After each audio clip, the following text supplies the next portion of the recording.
எல்லாருக்கும் வணக்கம்.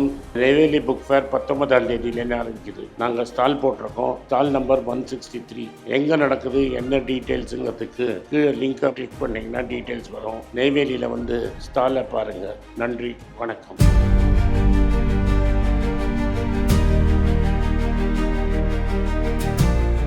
வணக்கம் நேர்களே. யூஎஸ் ஈரான் டீல் சைன் ஆகிறது, அந்த எம்ஓயூவில் இருக்கக்கூடிய 14 பாயிண்ட்ஸில் குறிப்பிட்ட ஒரு 3-4 பாயிண்ட் ஓகே ஆயிடுச்சு அப்படின்னு ஈரான் தரப்புல இருந்து சொல்லியிருக்காங்க. உதாரணத்துக்கு $12 பில்லியன் நாங்கள் ரிலீஸ் பண்ணுறோம், ஃப்ரீஸ் பண்ண அசட்ஸை ரிலீஸ் பண்ணுறோம் அப்படின்னு அமெரிக்கா ஒத்துக்கிட்டாங்க அப்படின்னு சொல்லி ஈரான் தரப்புல இருந்து சொல்லியிருக்காங்க. ஈரானும் இங்கே உள்ள வந்து எங்கள் நாட்டுக்குள்ளே வந்து அணு ஆயுதம் தொடர்பாக நீங்கள் இன்ஸ்பெக்ட் பண்ணிக்கலான்ற மாதிரியான விஷயங்கள்லாம் ஓகே சொல்லிட்டோம் அப்படின்ற மாதிரி சொல்லியிருக்காங்க.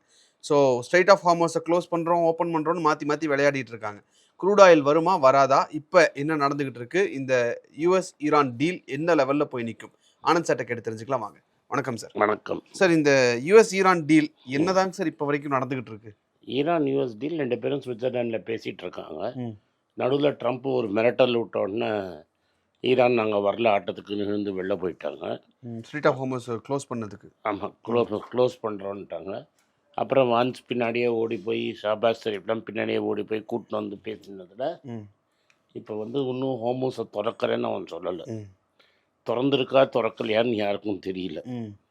இப்போதைக்கு என்ன அக்ரிமெண்ட்டுனா, ஈரான் கச்சா எண்ணெய் விற்றுக்கலாம்.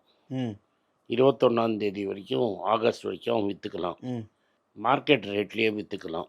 மார்க்கெட் ரேட்டில் என்ன சார்? மார்க்கெட்டில் என்ன ரேட் இருக்கோ அந்த ரேட்டில் அவன் விற்றுக்கலாம், ஓப்பன் மார்க்கெட் ரேட்டில். ஓகே. அப்போ முன்னாடி கொடுத்துட்டு முன்னாடி சாங்ஷன்ஸ்லாம் டிஸ்கவுண்ட்டில் இவனுக்கு இவ்வளோ கொடுத்தா அவனுக்கு அப்படிலாம் கிடையாது.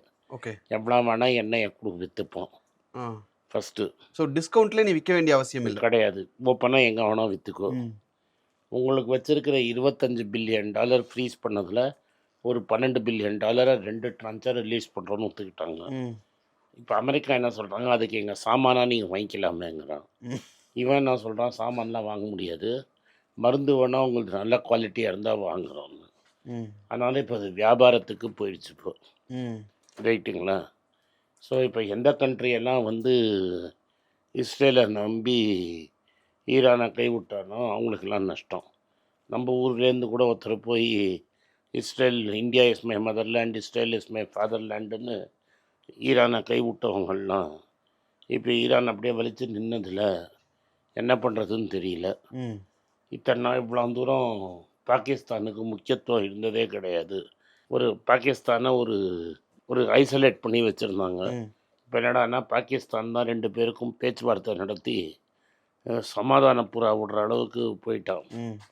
அதனால் பாகிஸ்தானோட ஸ்டேட்டஸை பயங்கரமாக ஏற்றி விட்டோம். நம்ம ஷபாஸ் ஷெரீஃப்க்கு நோபல் பிரைஸ் வேறு கொடுப்பாங்கன்னுலாம் பேச்சு வருது. ஷபாஸ் ஷெரீஃபுக்கு சார் என்ன சார் சிரிக்கிறீங்க? நிஜமாக தான் சார் சொல்கிறேன். ஷபாஸ் ஷெரீஃப் நம்ம ஆளுங்க பண்ண வேலையை பேர். அவருக்கும் அசீம் முனிருக்கும் அதை பிரித்து கொடுப்பாங்க, பீஸ்க்கான நோபல் பிரைஸ் இந்த வருஷம் பிரித்து கொடுப்பாங்க அப்படின்லாம் ஓடிட்டு இருக்குது. ஸோ ஷபாஸ் ஷெரீஃபுக்கும் ஆசிஃப் முனீர் நம்ம இங்கே அவங்க டெரரிஸ்ட்டுன்னு சொல்லிகிட்டு இருக்கோம், அவங்களுக்கு வந்து நோபல் ப்ரைஸ் கொடுக்குற அளவுக்கு அவங்க வேலை செஞ்சுருக்காங்கன்னு சொல்கிறாங்க. நம்ம எந்த லெவலுக்கு ஃபெசிலிட்டேட் பண்ணியிருக்கோன்னு பாருங்கள். நம்ம கேண்டில் மாதிரி உழைச்சி உருகினத்துக்கு மோடி அப்போ நம்ம பிரதமரை பார்த்து நீ கொலைக்காரன்னு சொல்கிறார். ஓப்பன் தியேட்டர், ஓப்பனாக ஒரு டிவியில். யார் சொன்னது? டொனால்ட் ட்ரம்ப்பு தான். ஓகே. ஹீஸ் எ கில்லர் அப்படிங்கிறாரு. நம்ம பிரைம் மினிஸ்டர் நோட்ஸ்லேருந்து படிச்சுட்ருக்கிறாரு. இப்போ ஆக மொத்தம் ஈரான் முன்னாடி இந்த $12 பில்லியன் நம்மகிட்டேருந்து அரிசி எல்லாம் வாங்கியிருப்பான். யூகோ பேங்க்கில் பணத்தை போட்டு வாங்கியிருப்பான். இப்போ அதெல்லாம் ஒன்றும் வாங்குற மாதிரி நம்மளுக்கு தெரியல. எல்லா வியாபாரமும் பாகிஸ்தானுக்கு போகிற மாதிரி இருக்குது. நம்மளது வந்து இன்னும் எல்பிஜி வந்து டொமஸ்டிக்கு ஒழுங்காக வருது, ஆனால் இதுக்கு கடைகளுக்கும் ரெஸ்டாரண்ட்ஸுக்கும் ஷார்ட்டேஜில் இருக்குது. இப்போ வந்து அமெரிக்காலேருந்து நம்ம எல்பிஜி இம்போர்ட் பண்ணுறோங்கிறோம். அமெரிக்காலேருந்து எல்பிஜி வரணுன்னா எவ்வளோ காஸ்ட் ஆகும்? ஸோ இந்தியாவில் எல்பிஜி ப்ராப்ளம் இருக்குது. இன்னொன்று, இன்டர்நேஷ்னல் மார்க்கெட்டில் யூரியா விலை இறங்கியிருக்கு, ஆனால் நம்மளுக்கு யூரியா கிடைக்க மாட்டேங்குது. அதே சமயத்தில் வந்து இப்போ ஈரான் என்ன சொல்கிறான், ஒரு கண்டிஷனுக்கும் ஒத்துக்க மாட்டேங்கிறான். அதுக்கப்புறம் ஏதாவது ஒன்று ஒத்துக்கணும்னா, சரி உனக்கு வந்து நீங்கள் ஐஏஏ எக்ஸ்பர்ட்ஸ் எல்லாம் அனுப்புங்க, நீங்களே வந்து பார்த்துக்கோங்க எங்கே நியூக்ளியர் வெப்பன் இருக்குதுன்னு. ஆனால் எதாவது பார்த்தீங்கன்னா எடுத்துகிட்டுலாம் போக முடியாது, இங்கேயே தான் இருக்குங்கிறான். ஸோ ஆக மொத்தம் எப்படியாவது ஒரு வார நிறுத்துங்கிறாங்க.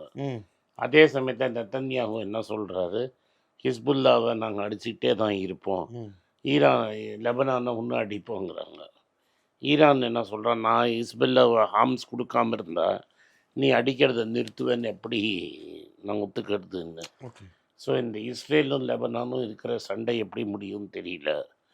ஆனால் இன்னொன்று விஷயத்தை ஈரான் என்ன சொல்லிட்டாங்கன்னா, போருக்கு முன் போருக்கு பின் நம்ம பிரிச்சுக்கணும். போருக்கு முன்னாடி இருந்த மாதிரி ஹோமஸ்லாம் திறந்து விட முடியாது, நாங்கள் நினச்ச போது திறந்து விடுவோம், நினச்ச போது மூடிப்போம் அப்படிங்கிறான். ஸோ இது ஒரு பெரிய லெவலில் இருக்குது. கண்ட்ரோல் ஃபுல்லாக இப்போ ஈரான் கிட்ட தான் ஹோமோஸ் இருக்கும், ஃப்ரீயாலாம் யாரும் வந்துட்டு போக முடியாது. கத்தரில் அந்த கேஸை திரும்பி ரீஸ்டார்ட் பண்ணுறதுக்கு பிளான்ட்டை ஸ்டார்ட் பண்ண ஆரம்பிச்சிருக்காங்க. ஏதோ ஒரு பிளாஸ்ட் ஆகி இப்படி இறந்துட்டாங்க. ஸோ கத்தர்லேருந்து வரப்போகிற கேஸும் இன்னும் கொஞ்சம் நாளைக்கு வராது. ஸோ எல்பி இது கம்ப்ரஸ் எல்என்ஜி வந்து ஒரு ஷார்ட்டேஜில் இருக்கும். இது எல்லாம் பார்க்குறச்ச இது எனக்கு என்ன தோன்றுறதுன்னா, ப்ராப்ளம் ஃபுல்லாக சால்வ் ஆகலை. ஆனால் வந்து ஃப்யூச்சர்ஸ் மார்க்கெட்டில் பெட்ரோல், டீசல், ஆயில், கச்சா எண்ணெய் விலை இறங்கி இருக்குது. கச்சா எண்ணெய் விலை எண்ணெய் சப்ளை வந்து இன்னும் ஃபுல்லாக நம்மளுக்கு வர மாதிரி எனக்கு இன்னும் நம்பிக்கை வரல. ஏன்னா என்றைக்கு வேணால் அவன் வந்து இதை மூடிடுவேங்கிறான், எது ஹோமூஸை. அமெரிக்காவே என்ன சொல்கிறான்னா, 60 நாளில் நீங்கள் வந்து ஒப்பந்தம் வரலன்னா நாங்கள் வந்து ஹோமூஸில் டோல் போடுவோங்கிறாங்க. இந்த ஹோமூஸ்லேருந்து வர கச்சா எண்ணெய் மெயினாக ஜப்பான், சைனா, இந்தியா, அதுக்கப்புறம் சவுத் ஈஸ்ட் ஏஷியன் நேஷன்ஸை தான் அஃபெக்ட் பண்ணும். இதெல்லாம் நடந்துட்டு இருக்கும்போது நம்ம வந்து எல்லாம் சரியாக போயிடுச்சு, போரே முடிஞ்சிருச்சு, மார்க்கெட் ஏறிடுச்சுன்னு பார்த்தா, இன்றைக்கி நம்ம பேசிகிட்டு இருக்கும்போது மார்க்கெட்டிங்கை பொத்துன்னு அடின்னு அடிச்சிட்டாங்க. இன்னும் என்ன விஷயம்னா, நம்ம வந்து அந்த எஃப்சிஎன்ஆருக்கு நிறைய இன்சென்டிவ் கொடுத்தாலும், அதாவது டாலர் இங்கே உள்ளே கொண்டு வரதுக்கான இன்சென்டிவ்ஸ் கொடுத்தோம், அந்த இன்சென்டிவ்ஸ் கொடுத்து கூட யாரும் டாலரை இங்கே கொண்டு வர மாட்டேங்கிறாங்க. ஏன் சார்? ஏன்னா முன்ன இன்சென்டிவ் கொடுக்கறச்ச அமெரிக்காவில் இன்ட்ரெஸ்ட் ரேட் லோவாக இருந்தது. ஸோ லிவரேஜ் பண்ணி ஒரு $10 பில்லியன் நீ கையில் வச்சுருந்தாங்கன்னா $40 பில்லியன் உள்ளே வந்தது. இப்போ லிவரேஜ் பண்ணுறதுக்கு காசு இல்லை, அதனால் 40% கம்மியாக தான் வருது. அதே சமயத்தில் நம்ம மேலே இருக்கிற ப்ரெஷர் குறைய மாட்டேங்குது. எக்ஸ்போர்ட்டுக்கும் இம்போர்ட்டுக்கும் இருக்கிற கேப்பும் எஃப்ஐஐ செல்லிங்கும் நிற்க மாட்டேங்குது. இந்த வருஷமும் 70,000, இது நேற்று வரைக்கும் முந்தா நேற்று வரைக்குமே 63,000 கோடி விற்றுருந்தாங்க. எஸ்பெஷலி ஃபைனான்ஸ் செக்டரும் ஆயில் அண்ட் கேஸில் விற்றுருந்தாங்க. இன்றைக்கி மார்க்கெட்டில் அதை வந்து ஒரு 200 பாயிண்ட் அடிச்சிருக்காங்கன்னா இன்னொரு $1 பில்லியன் விற்றுருக்காங்க. நீங்கள் எவ்வளோ தான் விற்றாலும் இன்னும் $800 பில்லியன் எஃப்ஐஐடி இருக்குது பணம். ஸோ நீங்கள் கொடுக்க அவன் விற்றுக்கிட்டே இருப்பான். அதே சமயத்தில் இப்போ 2 பெரும் இது வருது. ஏன்னா இது ஈரானோட என்ன சம்மந்தம்னா, பணம் உள்ளே வரலன்னா இந்த ஜியோ ஐபிஓவும் என்எஸ்சி ஐபிஓவும் வந்து 30,000 கோடிக்கு வந்ததுன்னா ரெண்டுமே ஆஃபர் ஃபார் சேல் தான். நேற்று ரெண்டும் ஆஃபர் ஃபார் சேலில் இறங்கிச்சுன்னா ஆட்டோமேட்டிக்காக மார்க்கெட்டு உட்காந்துரும். 60,000 கோடி மார்க்கெட்லன்னா $6 பில்லியன். வெளியிலேருந்து பணம் வரலன்னா இந்த $6 பில்லியன் உட்காந்துரும். இதில் வந்து நிறைய வந்து ஃபாரின் இன்வெஸ்டர்ஸும் இந்த ஆஃபர் ஃபார் சேலில் விற்று பணத்தை வெளில எடுத்துகிட்டு போவோம். இது எல்லாமே நம்மளை வந்து ஒரு ஹெவி ப்ரெஷரை மார்க்கெட்டில் க்ரியேட் பண்ணுது. ஓகே, அப்போது ஐபிஓ வருது அப்படின்னு நம்ம யோசிக்கிறோம். ஆனால் ஒரு $6 பில்லியன் வந்து ஆமாம் 60,000 கோடி வரும். ஆமாம், ஆஃபர் ஃபார் சேலு. இந்த ஆஃபர் ஃபார் சேலில் நிறைய விற்கிறது மெட்டா அவங்கெல்லாம் தான் இதில் ஜியோவில் இன்வெஸ்ட் பண்ணியிருக்காங்க. போயிடுவான். அந்த ஸ்டாக்கை மார்க்கெட்டில் லிஸ்ட் ஆனோடனே அந்த ஸ்டாக்கை விற்றுட்டு அந்த காசை வெளியே எடுத்துகிட்டு போயிடுவாங்க. அதுக்கு டாலர் வேணும் நமக்கு. அதுக்கு டாலர் வேணும். ஓகே, ஆல்ரெடி இந்த மாதம் $10 பில்லியன் கிட்ட கொடுத்தாச்சு. ஸோ நம்மளுக்கு டாலர் பற்றாக்குறைங்கிறது கண்டினியூ ஆகுங்கிறது பொருள். அப்போ பிரச்சனை இன்னும் முடியலை. 94.78 இருக்குது. கட்டப்பட்டு 96லேருந்து 95 ரூபாய்க்கு கொண்டு வரதுக்கு $20 பில்லியன் செலவு பண்ணியிருக்கிறோம். திரும்பி அது 95 தாண்டி போயிடும். கரெக்டு தான் சார். இப்போ நாங்கள் வார நிறுத்துறதுக்கு ரெடி ஆகிட்டோம். நடுவில் ஒருத்தன் வந்து அடிச்சுக்கிட்டே இருந்தா அது இந்த வார நிறுத்தத்தை அது உனக்கு என்ன போச்சு, இவன் திரும்பி அவன் மேலே கொண்டு போட்டு. அது எப்படி சார் 10 ரூபா பொருள் ஹோல்சேல் ரேட்டில் 12 ரூபாய்க்கு வாங்கிட்டு வந்து இந்தியாவோட ஹோல்சேல் ப்ரைஸு 8 பில்லியன். சரி நாங்கள் 2 பேரும் ஒத்து போயிட்டோம், ஓகேப்பா வாரம் நிறுத்திடுறோம் அப்படின்ற மாதிரி இல்லாமல் இது வந்து ரொம்ப ஒரு மாதிரி டேங்கிள்டாக இருக்கிற மாதிரி. டேங்கிள்டெல்லாம் கிடையாது. வாரம் நீ தானேப்பா ஆரம்பிச்ச, அவன் சும்மா சிவனேன்னு.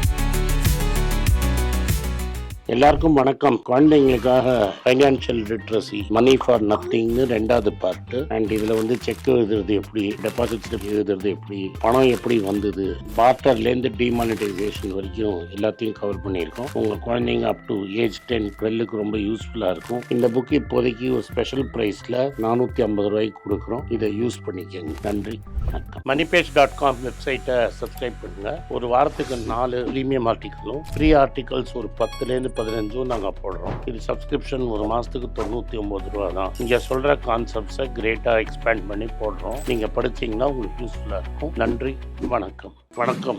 குழந்தைங்களுக்காக ஒரு புஸ்தகம் லான்ச் பண்ணோம். அது ரொம்ப சக்ஸஸ்ஃபுல்லாக இருக்குது. யாருக்கெல்லாம் அந்த புஸ்தகம் போகணுமோ எங்கள் டீமுக்கு கான்டாக்ட் பண்ணுங்கள். கீழே இருக்கிற நம்பர்லேயும் வெப்சைட்லேயும் கான்டாக்ட் பண்ணிங்கன்னா உங்களுக்கு அந்த புஸ்தகத்தை நீங்கள் வாங்கிக்கலாம். மற்ற எங்கள் புஸ்தகமும் அவைலபிள். எங்கள் வெப்சைட் மூலமாகவும் வாங்கலாம். கீழே இருக்கிற வாட்ஸ்அப் நம்பர்லேயும் மெசேஜ் அனுப்பலாம். நன்றி, வணக்கம்.